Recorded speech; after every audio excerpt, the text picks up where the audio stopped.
ముంబై నటి కాదంబరి జత్వానీ కేసుకి సంబంధించి ఇప్పటికే పలువురు పోలీస్ అధికారులను సస్పెండ్ చేసిన విషయం తెలిసింది. అలాగే ముగ్గురు ఐపీఎస్ అధికారులను కూడా సస్పెండ్ చేశారు. ఐపీఎస్ అధికారులంతా కూడా ఏపీ హైకోర్టుని ఆశ్రయించడం జరిగింది.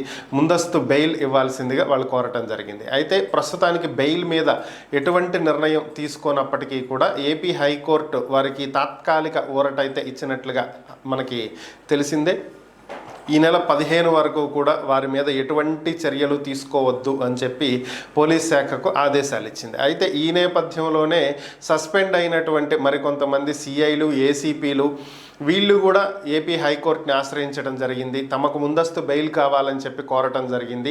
ఈరోజు ఈ కేసుని విచారించినటువంటి ఏపీ హైకోర్టు మరొకసారి ఇదే ఆదేశాలను ప్రకటించడం జరిగింది. గతంలో ఐపీఎస్ అధికారులకు ఏవైతే ఆదేశాలు ఇచ్చామో అవే కొనసాగుతాయని, అక్టోబర్ 15వ తేదీ వరకు కూడా ఈ కేసుకి సంబంధించి సిఐలు, ఏసీపీలు, ఐపీఎస్లు ఎవరి మీద అయినా సరే వీళ్ళెవరి మీద పోలీస్ శాఖ కానీ విచారణ అధికారులు కానీ ఎటువంటి తొందరపాటు చర్యలు కానీ నిర్ణయాలు కానీ తీసుకోవద్దు అని చెప్పి ప్రకటించింది.